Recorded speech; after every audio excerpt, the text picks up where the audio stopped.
em Atos, capítulo 4, verso 13. Vamos lá. Eu vou estar lendo uma outra versão, tá? Que é mais na NTLH.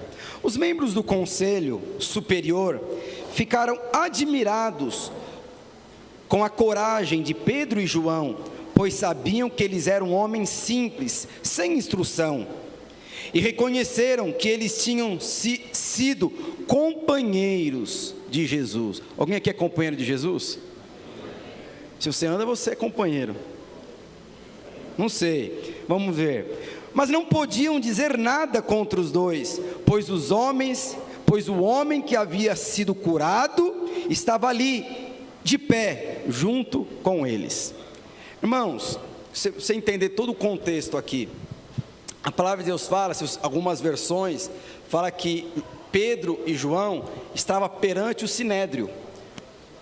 E a palavra de Deus fala que o sinédrio, eles ficaram assim comovidos, eles ficaram assim espantados com a coragem de Pedro e João, com a coragem, com a intrepidez. Tinha a versão lá, a RA fala que eles eram intrépidos, corajosos, ousados.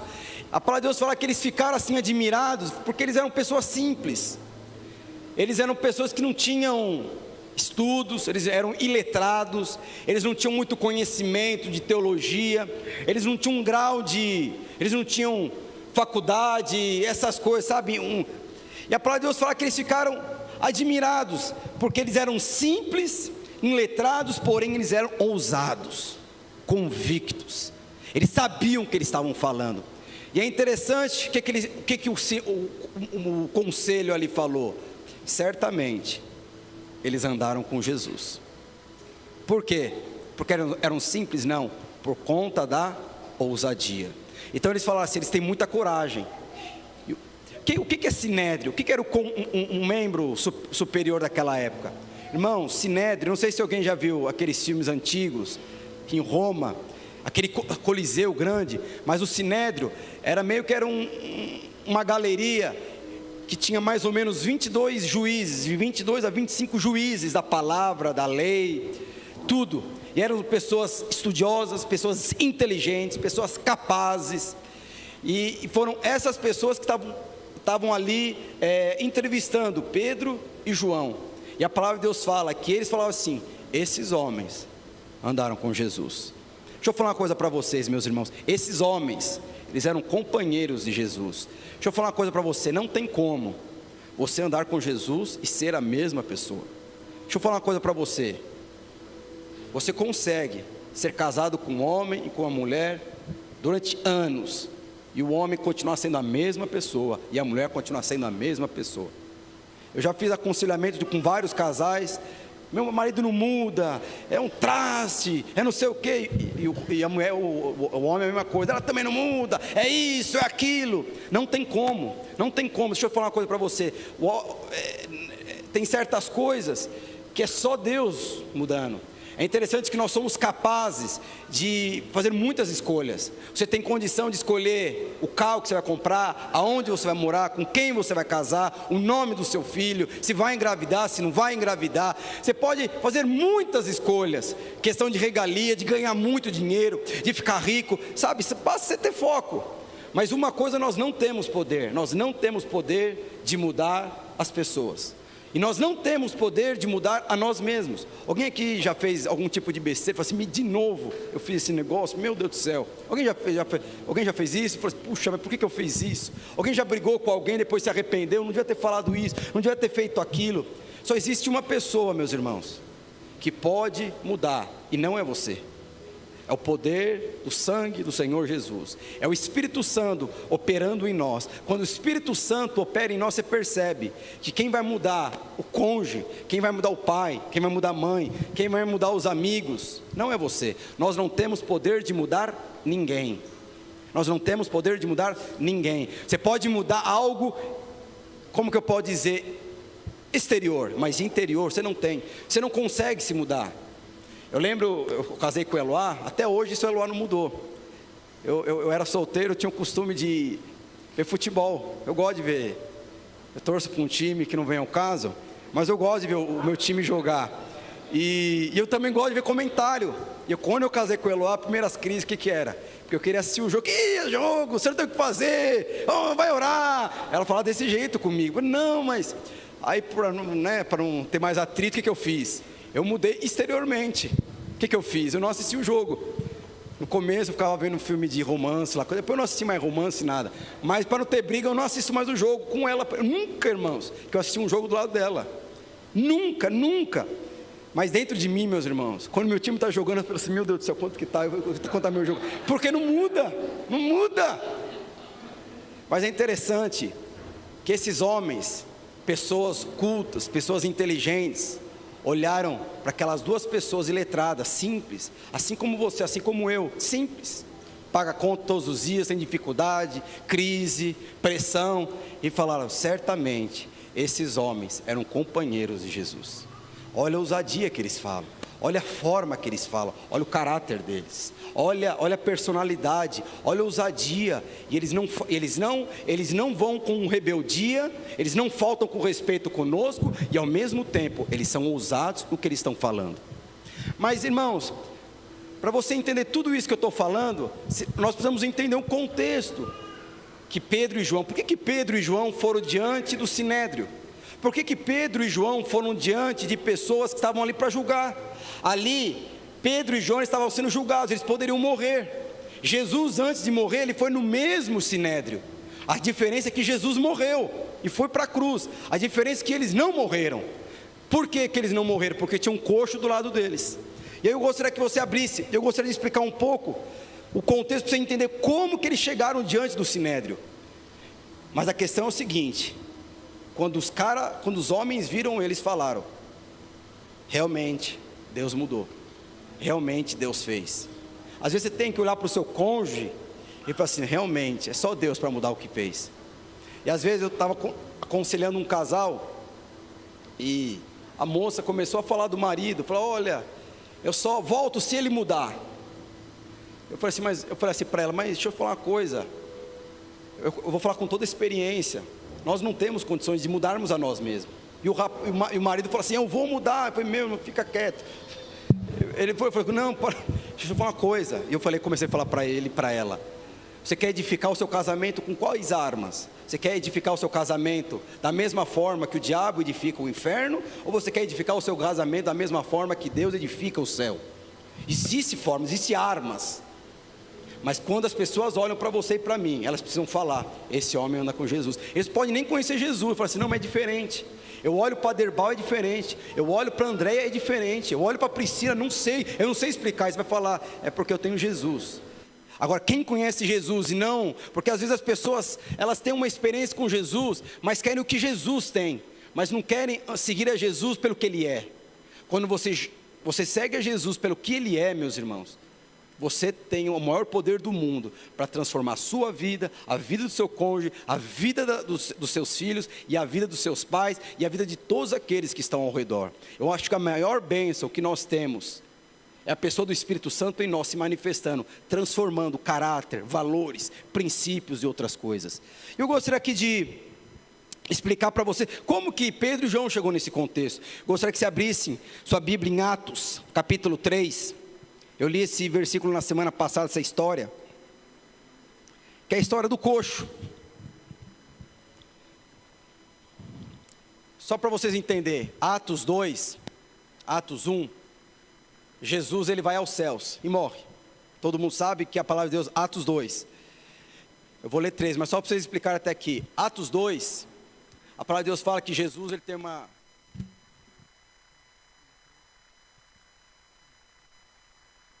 Som. A palavra de Deus fala, nossa, eu estava desligado até agora o microfone. Ah, bom, é quebra-gelo. E a palavra de Deus fala, mesmo, pronto lá, em Atos 2, conta a história de Jesus indo aos céus. E ele morre, ele fala, vou enviar o Consolador, tudo isso. Em Atos 2, o que acontece? É quando o Espírito Santo, o Consolador, a promessa que foi profetizada em Joel, se cumpriu. o Espírito Santo desceu sobre os apóstolos. E hoje, a partir daquele momento, o Espírito Santo e o Deus triuno não seria mais um visitante, ele seria um habitante. E a palavra de Deus fala que em Atos 2, Pedro prega juntamente com os apóstolos, e 3.000 pessoas decidiram se batizar, se converteram ao Senhor Jesus. E em Atos 2, a palavra de Deus fala que depois que 3.000 pessoas se converteram, começou a igreja primitiva, e eles começaram a andar como igreja. A palavra de Deus fala que eles se reuniam de casa em casa, todos os dias orando, jejuando, falava que eles iam no templo e nas suas casas, eles tinham tudo em comum, sabe, eles começaram a ter comunhão, relacionamento, e aí termina Atos 2, e aí começa Atos 3, que é o que eu vou estar falando aqui. Atos 3, verso 1, fala o seguinte: depois de falar lá da igreja primitiva, e a palavra de Deus fala que o Senhor ia acrescentando a eles dia a dia, e a um certo dia, Pedro e João, eles vão à igreja, assim como você veio hoje. Fala o seguinte: certo dia, tarde, Pedro e João estavam indo ao templo orar, para a oração das 3 horas da tarde. Estava ali um homem que tinha nascido coxo. Todos os dias ele era levado para os portões do templo, chamado Portão Formoso, a fim de pedir esmolas às pessoas que entravam no pátio do templo. Quando o coxo viu Pedro e João, entrou e pediu uma esmola. Então, olhando firmemente para ele, Pedro disse: olhe para nós. O homem olhou para eles, esperando receber alguma coisa. Então Pedro disse: não tenho nem dinheiro, não tenho ouro nem prata, pelo poder, mas o que eu tenho eu te dou, pelo poder do nome de Jesus Cristo de Nazaré, levante e ande. Em seguida, Pedro pegou a mão direita do homem. 1, 2, 3, essa oscilação é normal? Para trocar?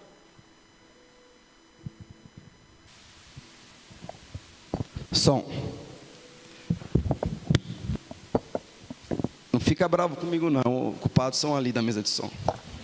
Em seguida, Pedro pegou a mão direita do homem e ajudou a se levantar. No mesmo instante, os pés e os tornozelos deles ficaram firmes. Então ele deu pulo, ficando de pé, e começou a andar. Depois entrou no pátio do templo com eles, andando, pulando e agradecendo a Deus. Toda a multidão viu o homem pulando e louvando a Deus. Quando perceberam que aquele era um mendigo que ficava sentado na porta formosa do templo, ficaram admirados e espantados com o que havia acontecido.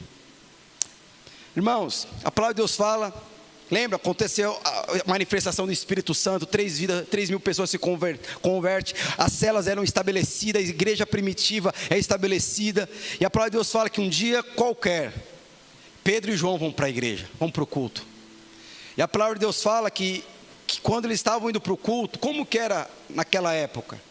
Eles iam para a igreja todos os dias. A gente não tem esse hábito. Misericórdia. A gente vai ter no jejum de 20 dias, nós vamos estar aqui todos os dias orando. Eu não sei se o Alisson falou, todo dia nós vamos estar orando às 6 horas da manhã. Todos os dias, presencialmente à noite, vamos estar reunindo em célula no jejum de 21 dias. E na última semana nós vamos ter culto todos os dias, de segunda a sexta aqui. Vai ser poderoso. E a palavra de Deus fala que eles iam para o culto 3 vezes por semana, três vezes por dia. Eles iam às 9 horas da manhã, ao meio-dia e às 3 horas orar. E a palavra de Deus fala que Pedro estava chegando na oração das 3 horas. E quando ele chegou na oração das 3 horas, tinha um coxo de 40 anos, que é um coxo de nascimento. Mas o coxo de nascimento, ele estava ali para pedir esmola. E a palavra de Deus fala que aí passa Pedro e João, e eles pedindo esmola. Aí Pedro e João, olhando fixamente no olho do lado do cara, e fala assim: olha, eu não tenho dinheiro, eu não tenho ouro e não tenho prata, mas o que eu tenho eu te dou. Em nome do Senhor Jesus Cristo de Nazaré, levante e ande. E a palavra de Deus fala que ele não andou. Por que ele não andou? Jesus, toda vez que Jesus operava um milagre, o que ele falava? Pela sua fé, levante. Pela sua fé acontece isso. Pela sua fé acontece aquilo. O que aconteceu? A palavra de Deus fala que aquele homem não tinha fé para ser curado. Ele tinha fé para receber uma esmola. E quando Pedro falou assim: eu não tenho dinheiro, eu não tenho um prato de comida, eu não tenho um brinquedo para te dar, eu não tenho um salário para te dar, eu não tenho uma promoção para te dar, eu não tenho um casamento para te dar, eu não tenho uma casa para te dar, eu não tenho um carro para te dar. A palavra de Deus fala, se você ver o contexto, ele perdeu a esperança, ele perdeu a fé. E por isso que ele não levantou para andar. Por quê? Porque ele não queria levantar para andar. O que ele queria era uma esmola. Aí a palavra de Deus fala que Pedro vai lá e pega na mão dele. Mas qual que é a diferença aqui? Há uma semana atrás, o Espírito Santo não habitava entre nós. Naquele dia, a partir daquela semana, o Espírito Santo estava habitando na vida de Pedro. E a palavra de Deus fala que ele pega na mão do homem, e automaticamente a vida de Deus começou a ser transferida e a fluir para aquele mendigo. E aquele mendigo começou a ter fé. E a palavra de Deus fala que ele levantou. Os seus pés ficaram firmes.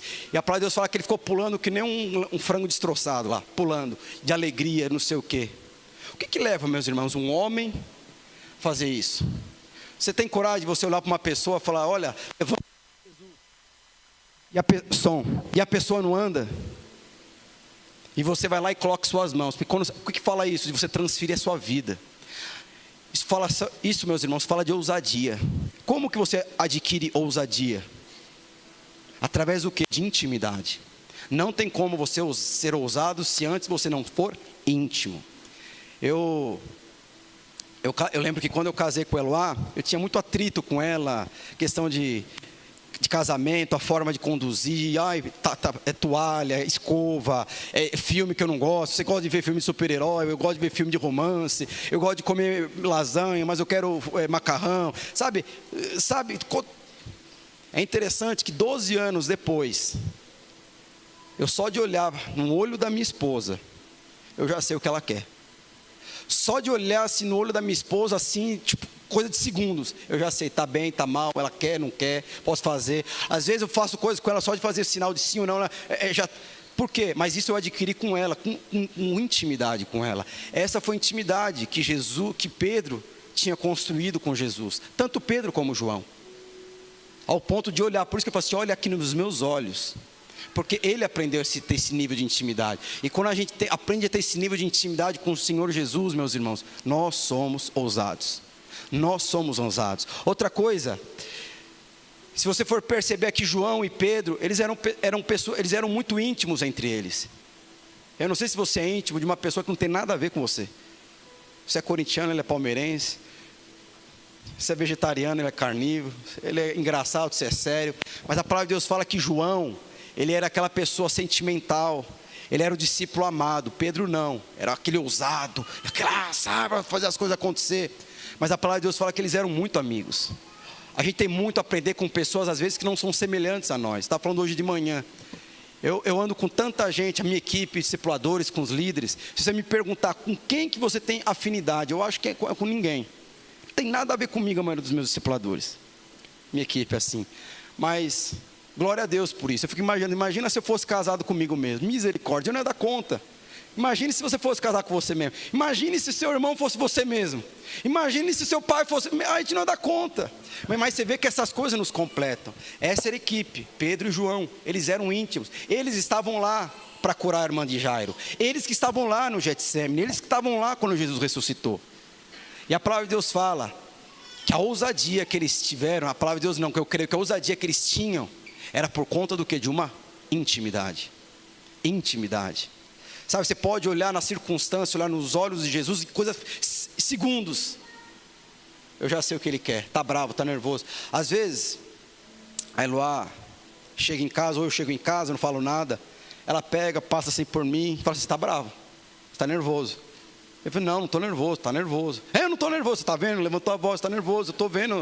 Eu falei, mas o que é isso, meus irmãos? Chama-se intimidade. Intimidade vai gerar ousadia.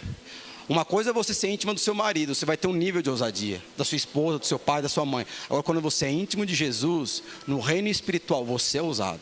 Porque você pode ser ousado na sua casa, porque é um ambiente de intimidade. Você pode ser ousado na sua célula, porque é um ambiente que você lidera.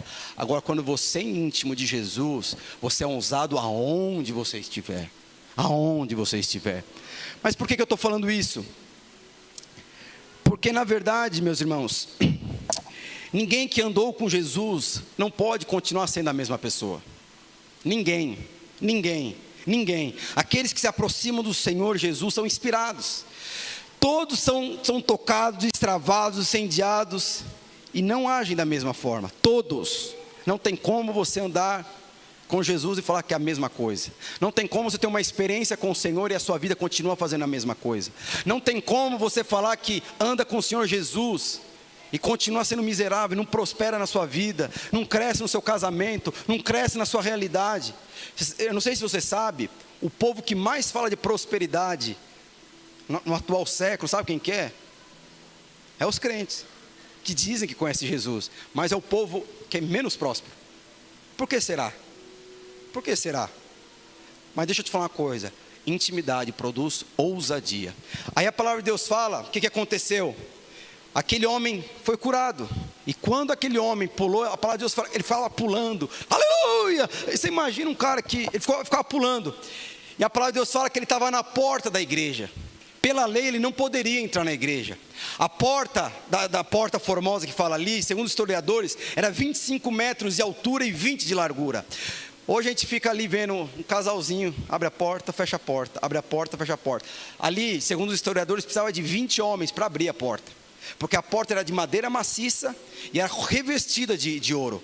Então 3 horas da tarde, a palavra de Deus não, segundo os historiadores, tinha muito sol, e quando o sol batia naquela porta, refletia no sol e pegava nos olhos, e o mendigo ficava ali na porta, e não podia entrar, não tinha força. Além dele não poder entrar, a lei falava que ele não podia entrar, porque ele era mendigo, ele tinha doença, então ele não podia entrar. Aí a palavra de Deus fala que ele entra com Pedro e João. Você imagina, o pastor entrando do lado do pastor, um cara bêbado pulando, glorificando ao Senhor. Aí a palavra de Deus fala que eles ficaram admirados. Olha lá um mendigo coxo pulando. E quando eles ficaram todos admirados, Pedro e João começam a pregar. Ele fala assim, por que vocês estão admirados? Por que vocês estão tão assustados com isso? Deixa eu te falar, não fui eu que curei. Foi o poder de Deus que em mim opera. Jesus, quando ele morreu aos céus, vocês os crucificaram, mas a palavra de Deus fala que ele ressuscitou ao terceiro dia. Jesus ressuscitou, hoje ele é assunto aos céus, mas a palavra de Deus fala que ele enviaria o Consolador, e hoje ele está em nós. Naquele momento eu estava no Pedro, ninguém tinha sido batizado no Espírito Santo ainda, somente os apóstolos. Aí a palavra de Deus fala que ele começou a pregar a promessa que foi falado para Abraão, Isaac, Jacó, quando falou de Samuel, falou de Moisés, e a palavra de Deus fala que todo mundo, naquele contexto, uma semana antes, 3.000 pessoas decidiram se batizar. Depois que o coxo foi curado e entrou na igreja junto com Pedro e João, uma semana depois, segundo os historiadores, mais 2.000 pessoas se converteram. E ele falando, Jesus ressuscitou. Mas o que aconteceu? Aí os fariseus daquela época viram o alvoroço e tentaram prender Pedro e João, e levaram eles para o Sinédrio. Por que prenderam Pedro e João? Porque Pedro e João falaram, Jesus ressuscitou, ele morreu e enviou o Consolador. E as palavras de Deus, como vocês estão dizendo que Jesus ressuscitou? Aí ele vai perante o Sinédrio, para ter que justificar para o Sinédrio, para aquelas 22 juízes, que negócio é esse que você está falando, que Jesus ressuscitou? Aqui que Pedro fala, vocês querem que eu fale o quê? O próprio coxo fala por mim mesmo, não fui eu que curei, foi o Espírito Santo que curou, o Espírito Santo que opera em mim. E a palavra de Deus fala que os juízes nada puderam fazer, porque do lado de Pedro e João havia um coxo de nascença que havia sido curado. Mas o mais interessante é que durante a explanação de Pedro e João, eles falaram, esses certamente são companheiros de Jesus. Mas por que eles falaram isso? Porque há 3 semanas atrás, eles estavam entrevistando Jesus, antes de Jesus ser crucificado. E quando eles entrevistaram Jesus, eles viram em Jesus ousadia, intrepidez. E aí 3 semanas depois, eles estão entrevistando mais 2 pessoas, e eles viram a mesma ousadia, a mesma intrepidez que estava na pessoa de Jesus. Por isso que eles falaram, certamente eles são companheiros de Jesus, certamente eles andaram com Jesus. Olha a ousadia, eles são simples, eles não têm muita instrução, mas olha o que eles falam, olha o que eles operam, e o coxo ali pulando. Mas o que eu quero falar, meus irmãos, eu gostaria aqui de compartilhar tudo isso. Por quê? Porque Jesus inspirava Pedro e João. Quando você é inspirado, meus irmãos, você faz segundo a sua inspiração. Às vezes você casa porque você está inspirado pela sua esposa, você casa porque está inspirado pelo seu marido. Às vezes você vem na cela porque está inspirado pelo ambiente. Sabe, mas tudo tem a ver com inspiração. E inspiração gera paixão. Eu gostaria de falar aqui de algumas coisas que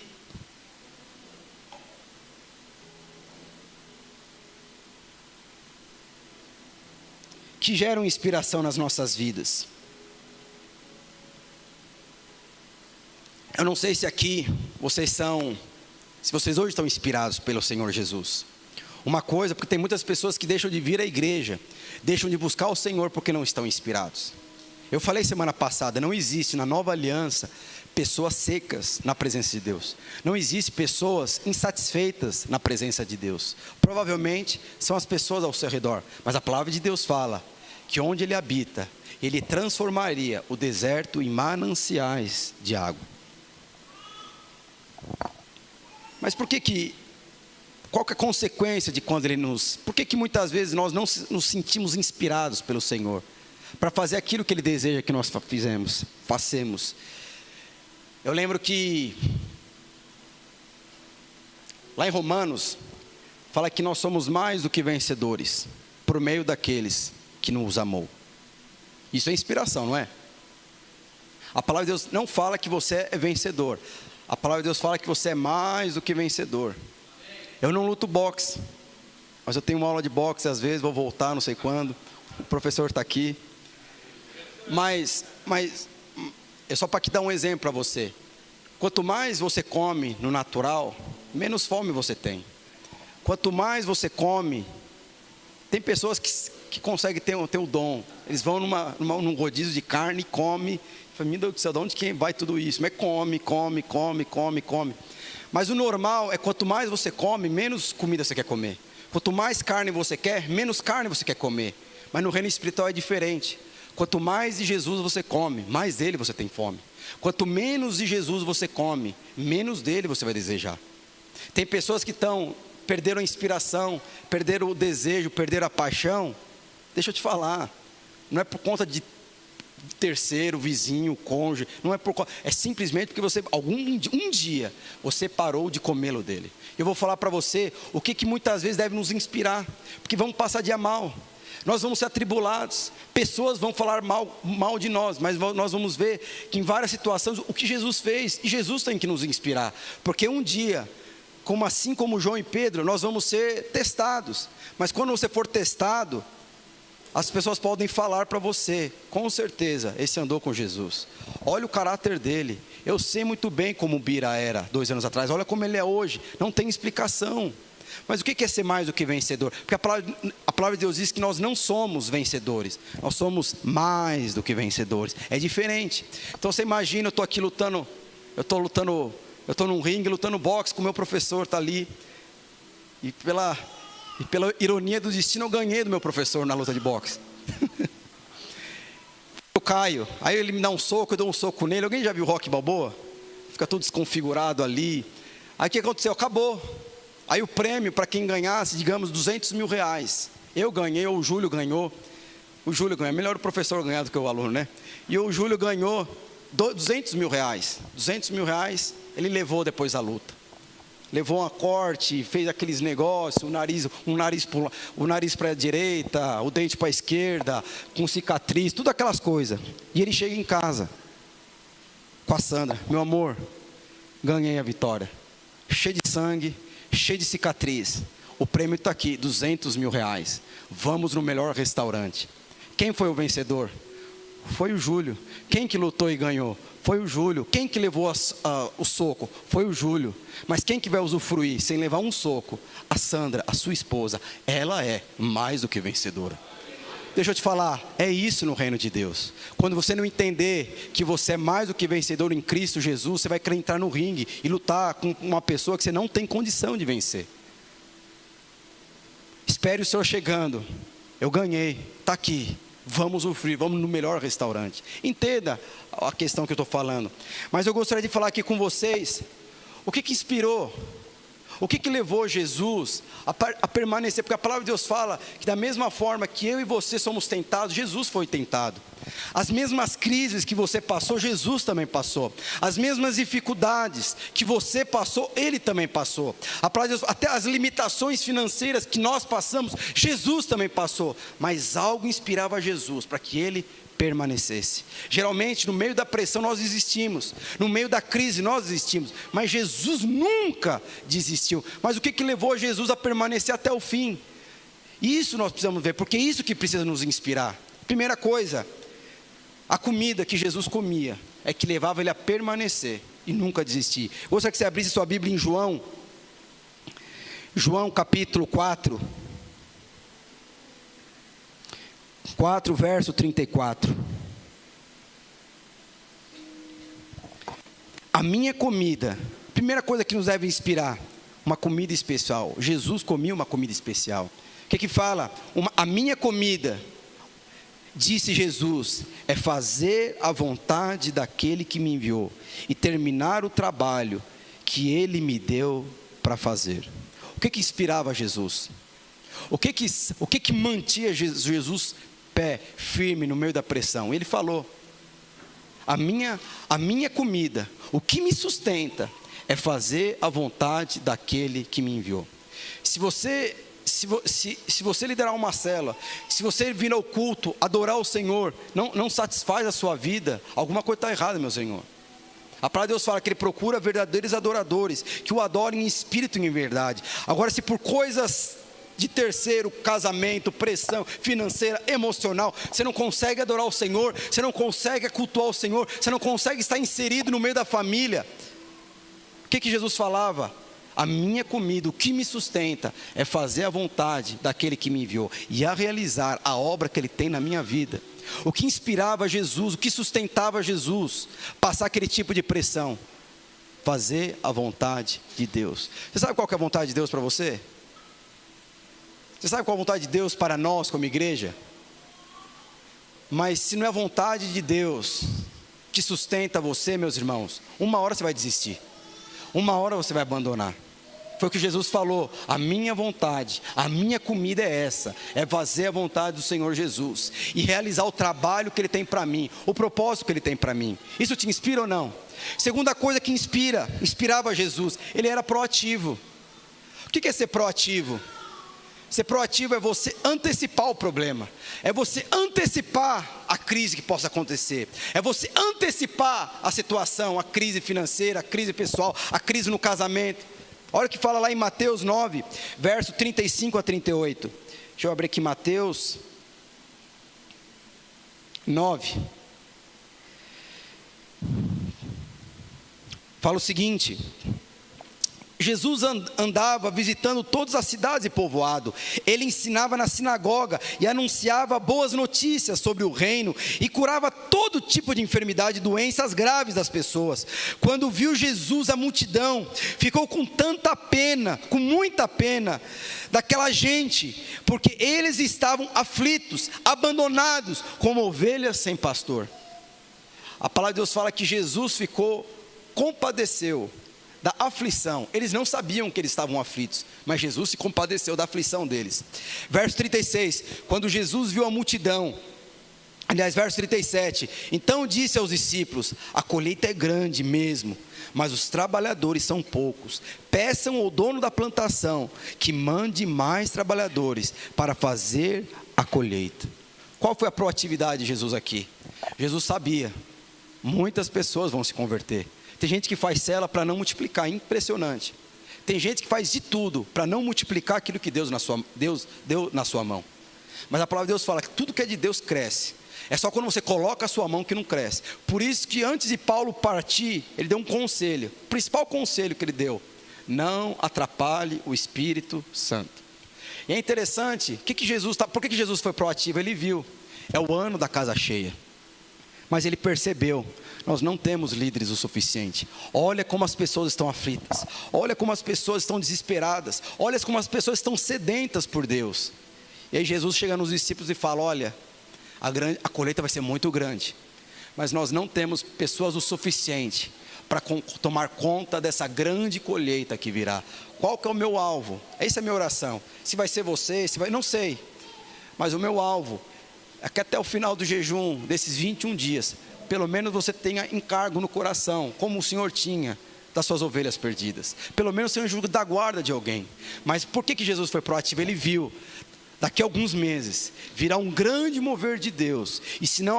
E hoje eu não levantar muitos líderes, provavelmente eu vou perder tudo aquilo que eu edifiquei. Ele foi proativo. Ele sabia. Eu não sei se você está no seu casamento, acontece alguma coisa com você, você fala, ixi, vai dar ruim. Deixa eu comprar um presente aqui para minha esposa aqui, porque, sabe, eu não sei se já aconteceu isso com você, ixi, vai dar ruim aqui. Aí acontece um negócio no seu trabalho, ixi, vai dar problema aqui, não sei o quê. Aí você sabe que tem um aniversário, e você convidou todo mundo da sua célula, você esqueceu de convidar justamente o líder. Aí você, ixi, mano, vai dar problema. Como que eu vou resolver esse problema? Aí, o que é proativo? Você sabe que vai dar problema. Já pede perdão antecipadamente, fala assim, me ajuda, eu não sei lidar com isso. Mas Jesus foi proativo. Isso te inspira? Isso tem que nos inspirar.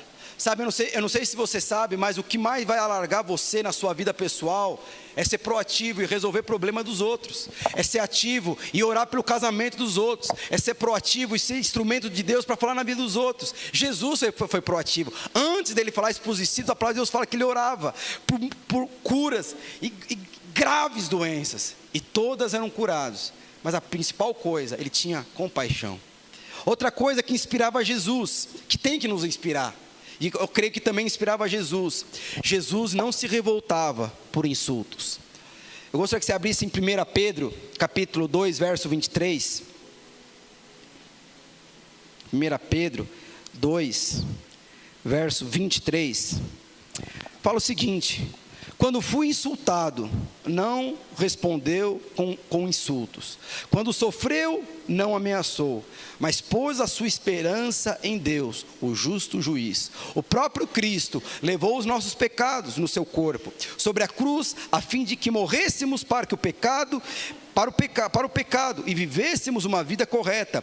Por meio dos ferimentos de vocês foram curados. Vocês eram como ovelhas que haviam se perdido no caminho, mas agora foram trazidos de volta para seguir o pastor que cuida da vida espiritual de vocês. Deixa eu te falar, Jesus ele não respondia aos insultos. Eu não sei se você já recebeu ligação de gente falando um monte para você. O que Jesus fazia? Jesus não fazia nada. Jesus somente orava. O que ele falava aqui? Que pessoas que insultavam Jesus eram pessoas que Jesus sabia. Ele estava desviado do caminho. Ele não sabe com quem está falando. Perdeu o respeito, perdeu o senso de honra. Mas Jesus, a palavra de Deus fala que ele era ameaçado e não ameaçava. Ele era injustiçado e não fazia justiça. Mas a palavra de Deus fala que na verdade ele sempre colocava a sua esperança em Cristo Jesus, o reto juiz. Mas ele nunca respondeu na mesma medida, na carne. A palavra de Deus fala que no Velho Testamento, o que Jesus no Velho Testamento falava? Se a pessoa tem um tapa no seu lado direito, você oferece o outro lado, não é isso? Hoje eu sei, se alguém te dá um bofetão no seu lado direito, você vai virar com o esquerdo e vai dar um murro na cara dele, não é isso? Porque é carne. Mas Jesus fala que nós não devemos fazer isso. Como que eu sei, pastor, o que eu devo fazer? Eu não sei se você já conversou com alguém que é só a pessoa te dar bom dia que já desperta aquele desejo de ira. Só de você falar com a pessoa, fala, eu não vou com o santo dessa pessoa. Alguém já fez isso? Aqui não, né? Só eu às vezes. Fala assim, nossa, conversa com aquela pessoa, parece que só conversar com aquela pessoa, só de eu ouvir a voz daquela pessoa. Provavelmente, aquela pessoa deve estar te ameaçando. Mas assim como Jesus, ele não retribuía ameaça com ameaça. Ele ia para diante do Senhor e falava, Senhor Jesus, o Senhor é esperança, só que ele está falando de mim. Olha as injustiças, olha as besteiras que ele está falando. Só o Senhor que é o reto juiz. Mas ele sabia, dentro dele, que aquelas ameaças, aquelas injustiças que ele estava recebendo, era porque na verdade, eram ovelhas que estavam fora do caminho. Ora, para que essas pessoas voltem para o caminho. Outra coisa que inspirava Jesus. Jesus ele tinha compaixão pelas pessoas atribuladas. Lucas capítulo 7, verso 12 ao 15. Lucas 7, 12 a 15.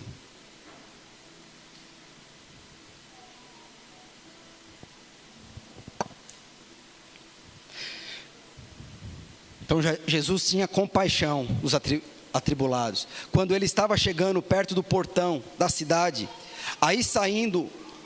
ia saindo do enterro. O defunto era filho único de uma viúva, e muita gente da cidade ia com ela. Quando o Senhor viu, ficou com muita pena dela e disse: não chore. Então ele chegou mais perto e tocou no caixão. Eis que estavam carregando e pararam. Então Jesus disse: moço, eu ordeno a você, levante-se. E o moço sentou-se no caixão e começou a falar, e Jesus o entregou à sua mãe. Sabe qual que é o problema? Tem lugar para que nós precisamos chorar. Tem lugar onde você precisa expor as suas crises pessoais.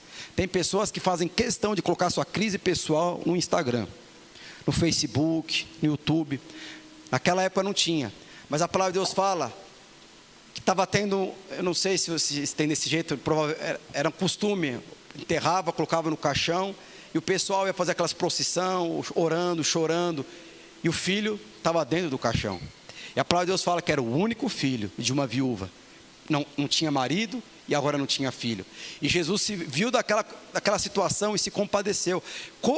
Da onde que despertou a compaixão de Jesus? Quando viu aquela mulher chorando. Deixa eu te falar, tem lugar onde você deve chorar. Sabe, você está em crise, vai aos pés de Jesus e chora, pode ter certeza, Ele vai se compadecer de você.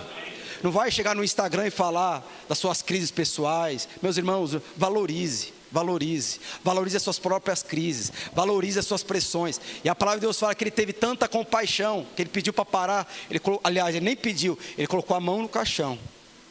Ele falou assim: não chore. Ele pôs a mão no caixão e fale: levante e ande. O menino levantou, ele pegou o menino e entregou para sua mãe. Mas tudo isso começou por quê? Porque Jesus tinha compaixão de pessoas que passam por tribulações. Sabe, se você não tem o mesmo sentimento que Jesus teve, provavelmente é porque você não teve ainda uma experiência com o Senhor. Porque assim como Ele é, nós somos. Então, deixa eu falar uma coisa para você. Conselho do seu pastor. Eu sei que você vai passar por muitas dificuldades, deve passar por muitas crises. Mas existe um lugar de choro. Existe um lugar onde Deus vê e se compadece. E esse lugar é no seu quarto. E esse lugar é na sua casa. O Senhor sabe se você está sendo injustiçado. E o Senhor sabe se vocês estão fazendo fake news de você. O Senhor sabe de tudo isso. Mas deixa eu te falar uma coisa. Lá no outro versículo que eu falei, existe um juiz, um reto juiz, que ele está olhando por você e se compadece de você. E quando você chora, ele vem ao seu socorro. Você pode ter certeza. Provavelmente a sua expectativa e a sua esperança está no caixão. Como daquela mulher. A esperança daquela mulher, o futuro daquela mulher estava no caixão, porque aquela mulher não podia trabalhar. Provavelmente era o filho que deveria trabalhar para trazer dinheiro para casa. A esperança, a expectativa daquela mulher estava no caixão, assim como pode ser a sua também. Mas tem um lugar para chorar. Mas quando o Senhor, e hoje Ele vai colocar a mão no caixão, Ele vai falar: levante e ande. E vai entregar a sua esperança para você. Outra coisa, Jesus tinha foco. Vocês têm foco? João 4,35: não dizei vós que ainda 4 meses até a ceifa? Eu porém vos digo, erguei os olhos e vede os campos, pois já branqueiam para a ceifa. Sabe, o que inspirava Jesus é foco. Ele sabia o que ele tinha que fazer. Eu tenho foco, né? Eu tenho um alvo de comprar um apartamento daqui a alguns anos. E tudo que eu faço financeiramente é com base nisso. Eu sei que vai passar crise, pressão financeira, dificuldade, questão com a minha filha e tal, mas eu tenho foco. O que Jesus está falando? Daqui 4 meses vai ser a ceifa. Ele está falando daqui 4 meses. Daqui 4 meses. Eu não sei se alguém aqui tem filho, criança. A minha filha fala assim: papai, a gente já vai começar as provas da escola? Não. A prova é em abril. Mas é interessante que a gente fala: vai estudar? Não, a prova é só semana que vem. Alguém tem filho que fez isso? Não, vai estudar. Semana que vem a prova bimestral. É bimestral agora, né? Porque antigamente era semestral. Vai estudar para a prova bimestral? Não, mamãe, não preciso não. A prova é só semana que vem. Hoje é segunda. É na outra sexta. Quem que tem foco nessa hora? É seus filhos? Lógico que não. Quem que tem foco? É o pai e a mãe. Mas primeiro, porque está compadecido. Não, se esse menino tirar a vermelha, primeiro que vai estralar o chicote, vai estralar. O que você faz com seu filho? Você ensina ele. Não, você vai estudar. Eu vou sentar com você. Primeiro, eu sou proativo. Segundo, eu tenho foco. Eu quero que o meu filho seja não sei qual que é a profissão dele, vai ser o médico, o jogador de futebol, o contador, o engenheiro, ou não sei o quê, o vendedor, ou não sei o quê. Mas você precisa ter foco. O que inspirava Jesus, o que levava Jesus a passar pelas tribulações, não perder tempo, reclamando, falando mal, deixando, abrir mão daquilo que é mais importante. O que é foco? E ele estava falando, olha, faltam quase meses, mas eu estou falando aqui para você, logo, logo vamos branquear. Sabe, meus irmãos, tem um senso de urgência. E por fim, queria que o pessoal do louvor já subisse. E por fim, o foco do Senhor Jesus sempre foi na vida eterna. E esse deve ser o nosso foco. Nós temos 21 dias de jejum e oração. Que nem o ano passado, né? Nós vamos ter o alvo lá. Nós vamos orar durante 21 dias. Eu vou orar durante os 21 dias pelos seus alvos. Semana que vem eu trazer o papel. Você vai colocar seus alvos pessoais. E eu oro. Você pode ter certeza que eu oro. Eu não sei se vocês lembram. Teve um que colocou que queria completar o álbum da Copa do Mundo. Eu orei por isso todos os dias. Eu orava, eu não sabia. Depois descobri, veio me agradecer ao pastor. Completei aqui meu álbum. Glória a Deus, eu ouvi minha oração. Se Deus atende isso, pelo amor de Deus, você acha que Deus não vai atender a sua oração? Se Deus atende essas coisas que às vezes não estão, às vezes é tão supérflua para nós, mas não é para Deus. O foco dele é a eternidade. E é o último, Jesus investe tudo em sua noiva, que é a igreja. Gostaria que você abrisse sua Bíblia em Efésios 5, verso 25. Marido, ame a sua esposa, assim como Cristo amou a igreja e deu a sua vida por ela. Ele fez isso para edificar a igreja a Deus, lavando-a com água, purificando-a com a sua própria palavra. Fez isso também para trazer para perto de si a igreja, em toda a sua beleza, pura, perfeita, sem manchas, sem rugas ou qualquer outro defeito. Qual que era o foco? O que inspirava Jesus? Era edificar a sua igreja. Tem pessoas, lógico, passam uma vida inteira usufruindo, deixam de lado aquilo que é mais precioso. Mas o que inspirava Jesus ir para aquela cruz, morrer por mim e por você, era para edificar a sua vida. Nós estamos ainda aí, chegando num jejum de 21 dias. O que inspira a sua vida? O que inspirava a vida de Jesus era edificar a sua igreja, sem mácula, sem ruga, sem mancha. A igreja do Senhor é a glória do Deus vivo. Gostaria que você se levantasse.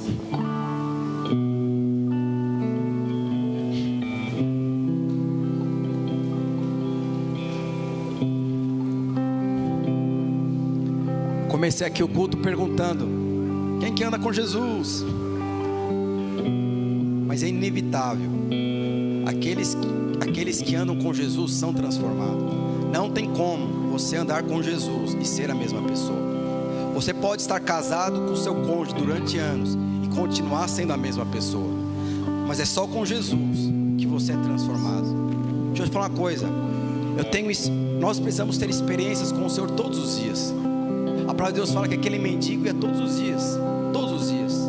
E um dia, 2 homens tiveram a sensibilidade e perceber aquele mendigo que está pedindo esmola, mas o que ele precisa é do seu casamento restaurado.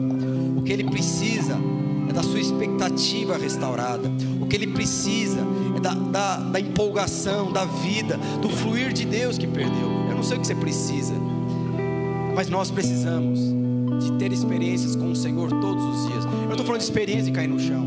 Eu sou casado com a minha esposa e eu tenho experiências com a minha esposa todos os dias. Eu não estou falando que eu faço sexo com ela todos os dias, mas todos os dias eu acordo e olho para o lado e ela está lá. É a primeira experiência que eu tenho quando eu acordo. Antes de dormir, eu viro para o lado e dou as mãos para ela. A última experiência do dia é com a minha esposa. E a última experiência, a primeira experiência da manhã é com a minha esposa, quando eu acordo. Eu fico até desnorteado quando eu acordo e ela não está na cama. Sabe quando você, cadê, não sei o que, ela acordou, foi fazer o café da manhã. Mas nós precisamos ter experiências com o Senhor todos os dias. Eu tenho experiências com as minhas filhas todos os dias. Todos os dias eu sento na mesa e como com elas. Às vezes eu como correndo, mas eu sento à mesa com elas e tomo café da manhã todos os dias. Quando eu não consigo tomar café, jantar, almoçar, geralmente nós saímos para um restaurante, mas eu tenho experiência com ela todos os dias. Sabe, eu estou falando de coisas simples. Essas experiências com o Senhor que nós precisamos ter todos os dias. Você precisa orar todos os dias. Você precisa ter experiência com o Senhor, de ler a palavra de Deus e a palavra tocar no seu coração todos os dias. É isso que vai nos inspirar. É isso que vai nos falar, vai nos levar a edificar a igreja do Senhor. É isso que vai nos levar a ter foco. É isso que vai nos levar a ser proativo em relação ao reino de Deus. É isso que vai nos levar a ser sensíveis. É isso que vai levar as pessoas a olhar para você e falar: esse provavelmente, ele é companheiro de Jesus. Esse teve a sua vida transformada. Nós não precisamos de cônjuge, nós não precisamos de filhos para ser transformado. O que nós precisamos é de Jesus. Quando a sua vida é transformada, é mudada, é marcada, automaticamente as pessoas ao seu redor é mudado. Para de falar que para a sua vida melhorar, o seu cônjuge precisa converter, o seu cônjuge precisa melhorar. Para a sua vida melhorar, você precisa ter uma experiência com o Senhor. A sua alegria, a sua satisfação não está em pai, não está em mãe. São satisfações, são alegrias muito limitadas, mas a nossa verdadeira alegria está na pessoa do Senhor Jesus. Como Jesus falou: a minha comida, o que me sustenta, o que sustenta o meu casamento, o que sustenta o que eu faço pelos meus filhos, o que sustenta na minha liderança, o que me sustenta na pressão do dia a dia, é fazer a vontade daquele que me enviou e cumprir o seu propósito existencial para a minha vida. Eu gostaria de louvar o Senhor. Eu gostaria de você fechar seus olhos e louvássemos ao Senhor. Eu não sei o que essa palavra falou com você, mas tem algum desses exemplos que eu falei e muitas vezes não te inspira. Eu gostaria que hoje você falasse para o Senhor: Senhor Jesus, inspira a minha vida, inspira a minha vida pessoal. A minha inspiração acabou. Nesses dias o meu coração tem perdido a paixão, tem perdido aquele fervor, tem perdido o time. Senhor, mas eu reconheço que eu preciso ser inspirado pelo Senhor nessa área. Eu preciso voltar a ter alegria nessa área. Senhor, eu creio que não tem a ver com dinheiro, não tem a ver com pessoas, não tem a ver com circunstâncias, tem a ver com o Senhor. Eu creio que quando o Senhor voltar a me inspirar, eu creio que é só o Senhor que tem esse poder de transformar, Senhor, de trazer a vida, de restituir a alegria que um dia foi perdida. Isso não tem a ver com pessoas, tem a ver com o Senhor. E quando isso acontecer na minha vida, automaticamente as pessoas ao meu redor serão mudadas, serão marcadas, serão impactadas. E assim como aqueles 22 juízes falaram para Pedro: esses homens certamente são companheiros de Jesus. Que a partir de hoje o seu cônjuge, os seus filhos, o seu marido, a sua esposa, pai, mãe, amigos, funcionários, todos ao seu redor possam falar: certamente esses são companheiros de Jesus. O caráter mudou, a vida mudou, o tratamento mudou, a forma de falar mudou, a forma de questionar mudou. Alguma coisa aconteceu. E se perguntar para você, vai falar: Jesus entrou na minha vida. Você vai tocar na mão daquela pessoa que tem muitas vezes te confrontado.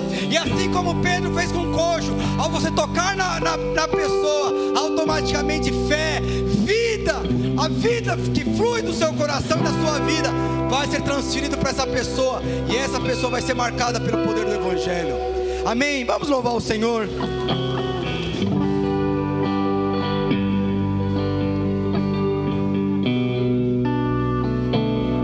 Feche seus olhos. Tenha a sua experiência aí com o Senhor. Está ganhando forma. O teu amor está ganhando forma. O teu amor está ganhando forma em mim.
frente e falar: Senhor, obrigado.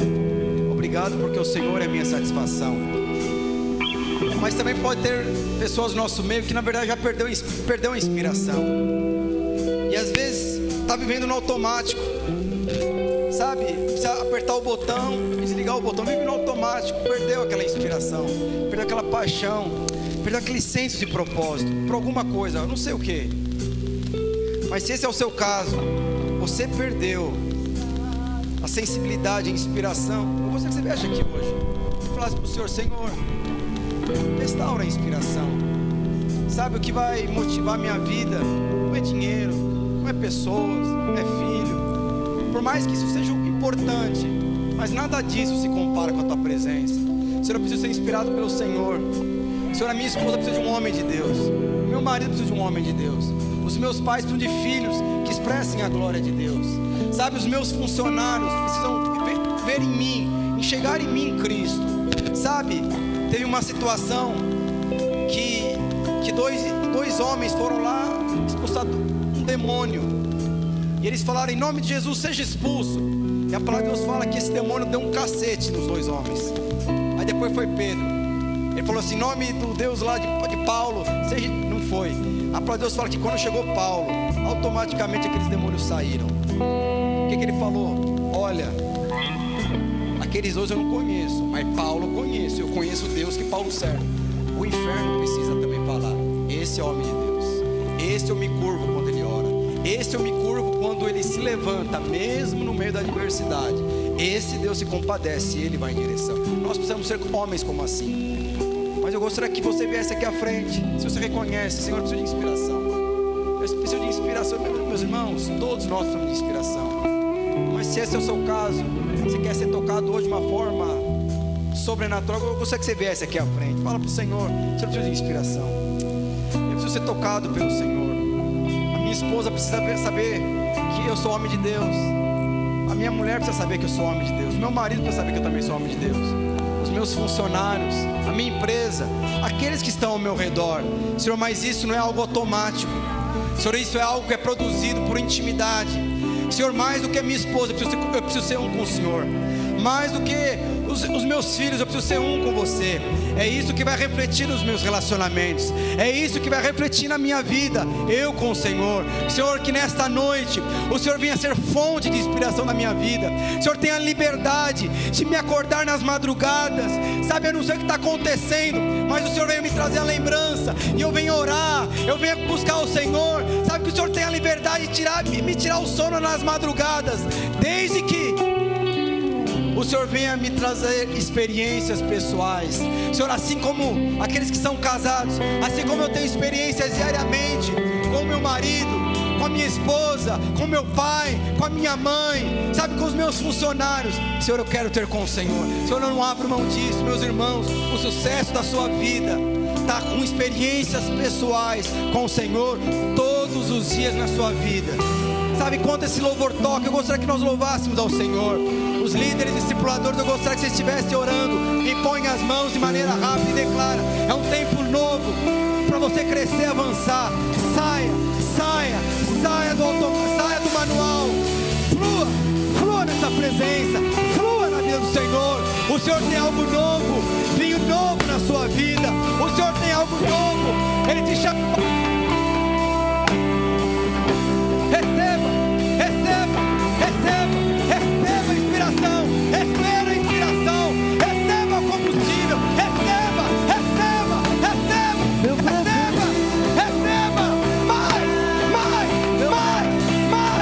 mais, receba. Você não foi chamado para viver algo comum, você não foi chamado para viver algo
fosse voltando para o seu lugar, se fosse distribuindo os elementos da ceia, se você está recebendo oração, continue.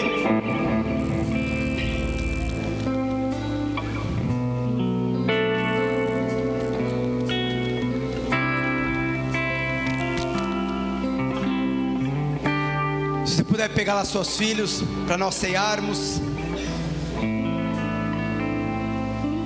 Aleluia. Meus irmãos, Hebreus capítulo 13, verso 8. Deixa eu falar uma coisa para você. Você pode ter certeza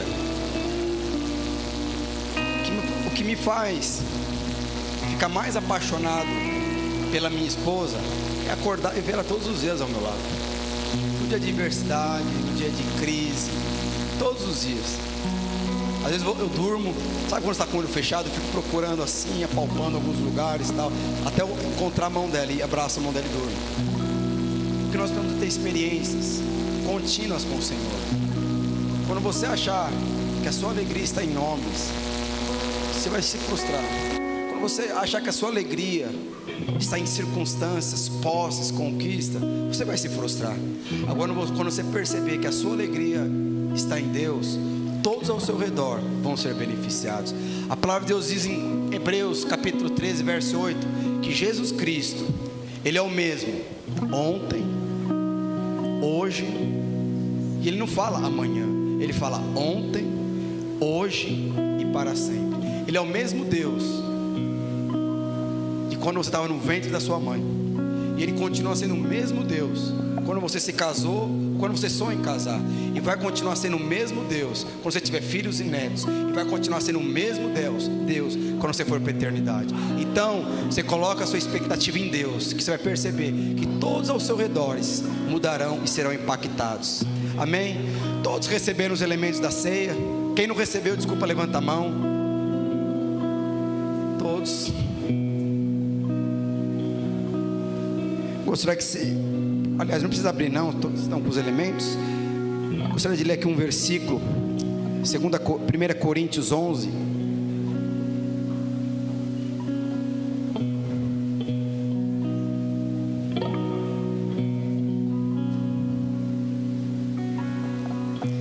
O 23 fala o seguinte: porque eu recebi do Senhor, e que também vos entreguei, que o Senhor Jesus, na noite que foi traído, tomou o pão, e tendo graça, o partiu e disse: este é o meu corpo, que é dado por vós, fazei isto em memória de mim. Por semelhante modo, depois de haver ceado, tomou o cálice, dizendo: este cálice é a nova aliança, é o meu sangue, fazei isso em todas as vezes que beberdes, em memória de mim. Eu perguntei quem não recebeu, eu não recebi os elementos.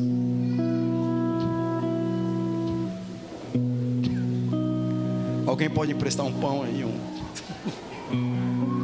Pastor, tá... Peraí. Amém. Se alguém achar minha filha, a Isabela, não sei onde ela está. Irmãos, olha o que eu acabei de ler para você. A palavra eu quando vou cear com as minhas filhas, eu tenho uma de 4 anos, hoje ela não está aqui, mas toda vez que eu vou cear com ela, eu falo assim: ó, papai tem uma aliança com você. Ela fica só olhando para o pão e para o suco, e fica olhando para... O que Jesus está falando? Toda vez que você comer desse pão e beber desse suco que representa o meu sangue, faça isso em memória de mim. Eu estou ensinando para minha filha que isso aqui representa o corpo de Cristo. Quando você come, você está lembrando daquilo que Ele fez por você. A palavra de Deus fala que é o castigo que nos traz a paz estava sobre Ele, e sobre suas pisaduras nós fomos sarados. Obrigado. O que Ele está falando? Quando eu como desse pão, eu como da saúde de Cristo, eu como da imunidade de Cristo, eu corpo da força de Cristo. E Ele fala: quando eu tomo esse sangue, que representa o sangue do Cordeiro, esse é o sangue da nova aliança. Se hoje a minha alegria não está mais em pessoas, se hoje a minha esperança não está mais em dinheiro, se hoje a minha alegria e a minha esperança está em Cristo Jesus, é por causa desse sangue. E por causa desse sangue já não há mais nenhuma condenação sobre a minha vida. nós podemos nos alegrar diariamente, mesmo no dia da pressão, porque Ele é por nós, e se Ele é por nós, quem será contra nós? Amém? Gostaria que você levantasse o pão para nós consagrarmos. Fala: Senhor Jesus, obrigado por esse pão que representa o seu corpo, que foi transpassado naquela cruz pela minha vida. Hoje eu como da sua vida, da sua saúde, da sua imunidade, da sua força, em nome do Senhor Jesus. Levante o copo e fala: Senhor Jesus, obrigado por esse suco que representa o teu sangue, o sangue da nova aliança. Se hoje eu tenho esperança, se hoje eu sou feliz, independente de circunstância, independente de pessoas, é porque esse é o sangue da nova aliança, e sobre mim já não há nenhuma condenação. A partir de hoje, a partir do dia que o Senhor morreu naquela cruz, o Senhor apagou todos os meus pecados, e a partir de hoje o Senhor não se lembra mais de nenhum dos meus pecados, e a partir de hoje eu já não sou condenado pelo Senhor Jesus, em nome de Jesus. Amém? Ceie você primeiro, depois tenha a liberdade de cear com quem você quiser, mas faça isso em lembrança do Senhor. Come desse pão e fala assim: obrigado, Senhor, porque é o Senhor que me sustenta, é o Senhor que me capacita, é o Senhor que me faz andar a segunda milha.